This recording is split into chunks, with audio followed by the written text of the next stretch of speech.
Ito ang kwento ng isdang si Popoy Lupoy. Isa siyang batang sardinas na sasabak sa pakikipagsapalaran sa karagatan kasama ng kanyang mga kaibigan. Bagamat maraming pagsubok na pagdaraanan, matutuklasan at matututunan ni Popoy ang kahalagahan ng yamang dagat at mga aral sa buhay.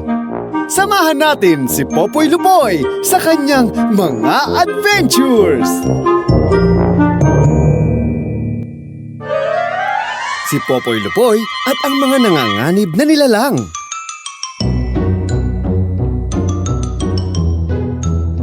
Ang nakaraan. Nakarating sina Popoy Lupoy, Willie Pawikan at Plankton sa mga palaruan sa dagat. Doon, nagkaroon ng kaalaman si Popoy hinggil sa mga tahanan ng iba't ibang nilalang. Kabilang sa mga ito ang bakawan, damuhan at ang coral reef. Itinuloy ng tatlo ang kanilang paglalakbay upang hanapin ang iba pang mga sardinas.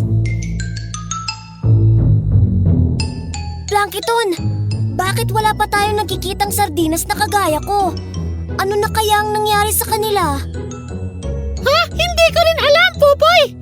Pero alam mo, hindi naman imposibleng maubos na lang balang araw ang mga sardinas at iba pang nilalang kung tuloy-tuloy ang panguhuli ng mga tao at kung masisira ang ating tahanan. Tama si Plankton, Popoy. Dati nga, marami kaming mga pawikan na sabay-sabay lumalangoy kung saan-saan. Ngayon, pakaunti na lang kami ng pakaunti. Marami sa mga kasamahan ko ang hinuhuli o kaya naman ay nabibitag ng lambat. Marami rin sa mga tahanan namin ang nasira na. Pwede palang maubos ang mga isda at pawikan. Oo, Popoy! Lahat ng mga buhay sa karagatan ay posibleng mawala balang araw kung hindi aalagaan. Ay, naku, tignan nyo! May paparating! Magtago tayo sa likod ng mga bato! Oh! Man! Anong ginagawa niyo dyan? Huwag niyo po kaming kakainin! Hindi! Huwag kayong mag-alala! Hindi ko kayo kakainin! Nagda-diet ako ngayon eh! Gusto ko lang makipagkilala sa inyo! Ako nga pala si Dodoy! Isa akong lumba-lumba! Kamusta mga kaibigang pawikan? At sa iyo, batang sardinas! At Plankton? Mabuti naman kami, Dodoy! Mukhang nanggaling ka pa sa malayong lugar ah! Oo! Pero dumadayo kami mga lumba-lumba rito pero hindi kami nagtatagal dahil tuloy-tuloy ang aming paglalakbay. Ang saya naman! Sana minsan makapaglakbay din ako sa malalayong lugar. Mapanganib ba ang maglakbay sa karagatan, Dodoy? Aba, oo! Minsan mayroong mga mas malalaki at mababangis na nilalang gaya ng mga pating at orka. Pero syempre, ginagamit namin ang aming liksi at bilis. Mautak yata kaming mga lumba-lumba. Pero madalas, mayroong kaming hindi natatakasan. Ano naman yun? Mga lambat. Kapag nabibitag ang mga kasamahan namin, hindi na sila makapunta sa ibabaw ng dagat para makahinga hanggang sa sila ay malunod. Kaya di na sila nakakasama sa aming paglalakbay. Nalulunod kayo sa ilalim ng dagat? Oo, Popoy! Tulad ng mga pawikan, kailangan naming huminga sa ibabaw ng dagat at mag-ipon ng hangin at pipigilan namin ang aming paghinga bago muling umakyat sa ibabaw. Dapat pala maging maingat kayo sa paglalakbay, Dodoy. Salamat mga kaibigan! O, paano? Kailangan ko nang umalis! Hanggang sa muli nating pagkikita! Paalam! Sa paglisan ng lumba-lumbang si Dodoy, itinuloy ng grupo ang paghahanap sa iba pang mga sardinas. Napansin ni Popoy ang malaking kabibe sa kailaliman ng dagat.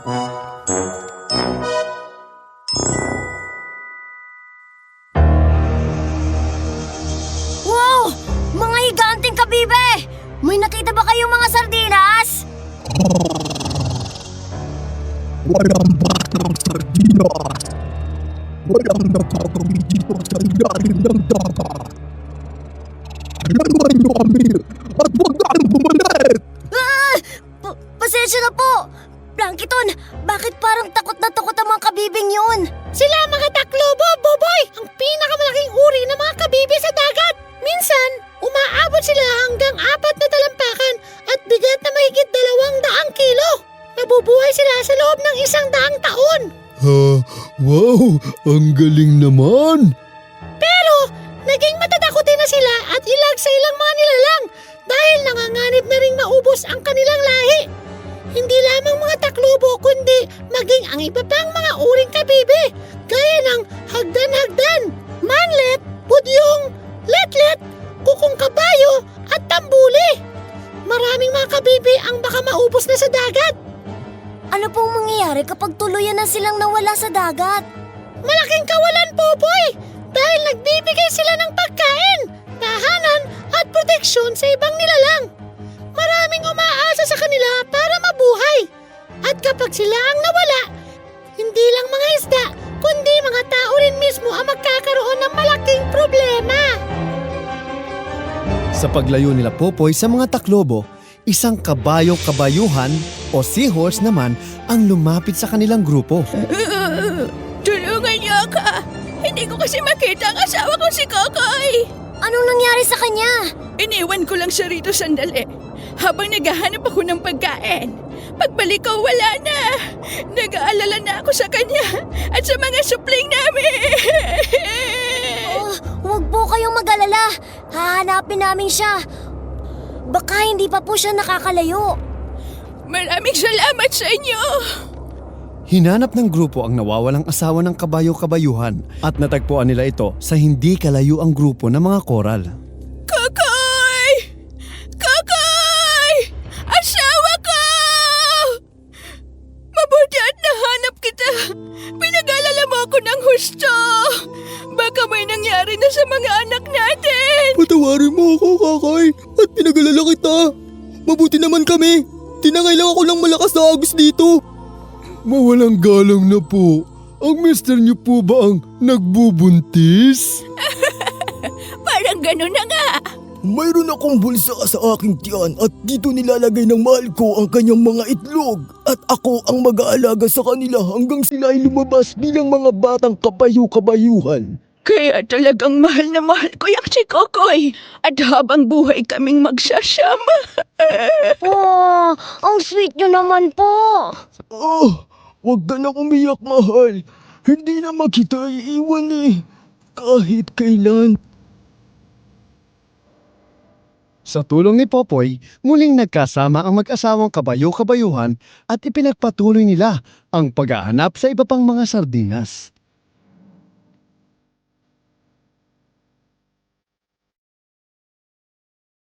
Plankton!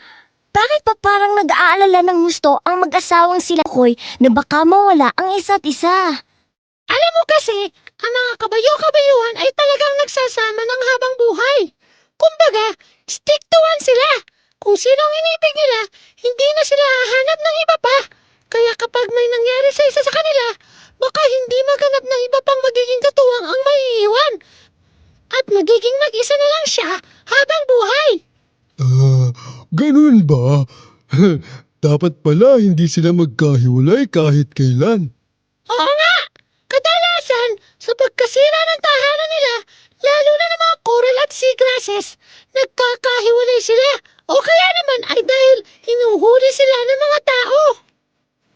Mabuti pa po sila, nagkasama na muli. Sana makasama ko rin ang iba pang mga sardinas at makita ko pang muli sila nanay at tatay. Huwag ka mawala ng pag-asa, Popoy.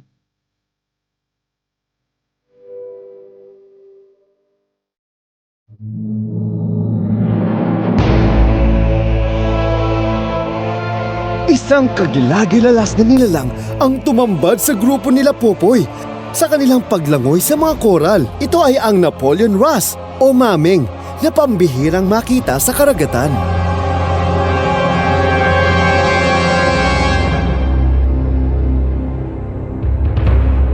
Anong ginagawa nyo rito, mga bata? Wala po. Namamasyal lang po kami. Hindi nyo ba alam na delikado sa lugar na ito? Maraming mga pating at iba pang mga higanting nilalang na maaari kayong lunukin sa isang iglap. Hinahanap lang po namin ng mga iba pang mga sardinas. Nakikita niyo po ba sila? Mga sardinas, bakit napawalay sa inyong pamilya? Siguro matigas ang ulo mo, kaya ka naligaw ng landas. Hindi po. Hinuli po kasi ng lambat ang mga magulang ko, kaya magkahiwalay po kami. Ngayon, hinahanap ko po ang iba ko pang mga kasama. Lambat! Ang mga taong humuhuli sa kanila, sila rin ang kumukuha sa aking mga anak na mameng. Bago pa man sila lumaki at umabot sa 20 taong gulang, hindi ko na sila nakita pa kahit kailan. Ano pong ibig niyong sabihin? Kung ako sa'yo, batang sardinas, hindi na ako asang magkita pa kayo ng mga magulang mo. Gaya ng nangyari sa aking mga anak na nawala na lang na parang bula. At balang araw, unti-unti ring mawawala ang mga mameng na katulad namin dito sa karagatan at ganun din ang mangyayari sa inyong mga sardinas at pawikan. Hindi po ako nawawala ng pag-asa. Alam ko pong may magagawa ang mga tao para protektahan ang karagatan at mga lamang dagat. Bilib din ako sa lakas ng loob mo. Bahala ka. Kung naghahanap ka ng ibang sardinas, may nakita kong grupo ilang kilometro ang layo mula rito. Ituloy nyo lang ang paglalangoy at makikita mo rin sila. Kaya umalis na kayo rito. Talaga po? May nakita po kayong ibang sardinas? Naku! Marami pong salamat, Ginoong Mameng!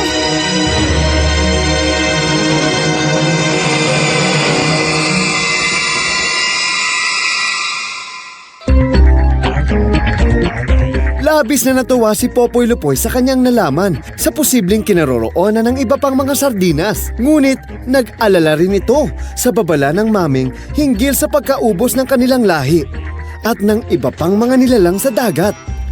Posible nga kayang maubos na ang marami sa mga lamang dagat? Muling samahan si Popoy Lupoy sa kanyang mga adventure sa susunod naming pagtatanghal.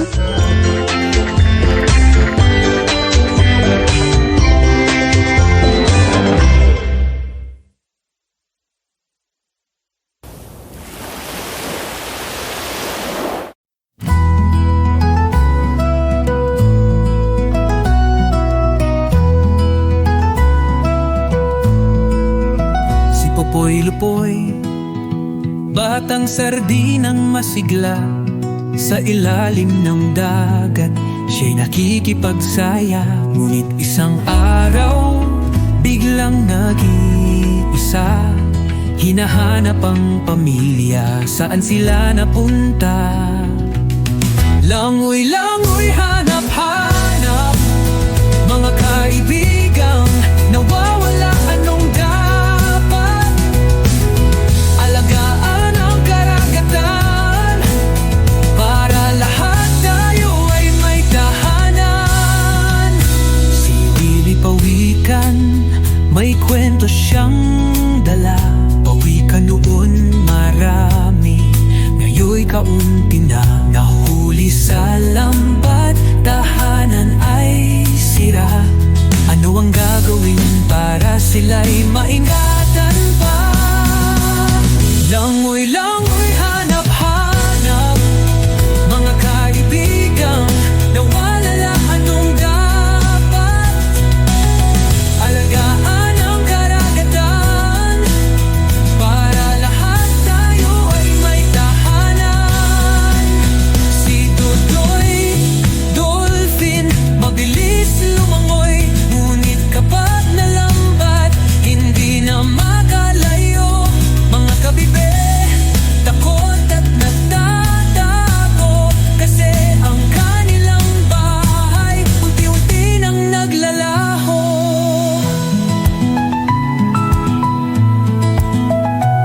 Si Kakay at Kokoy, mag-asawang matapat. Ang pagmamahal nila'y panghabang buhay dapat. Kahit sa dagat may pagmamalasakit, tulad ng pamilya dapat lagi tayong dikit. Langoy-langoy, hanap-hanap, mga kaibigang nawawala. Anong dapat? Alagaan ang karagatan para lahat tayo ay may tahanan. Popoy Lupoy, huwag mawawalan ng pag-asa. Basta't magtulungan, ang dagat ay laging masaya.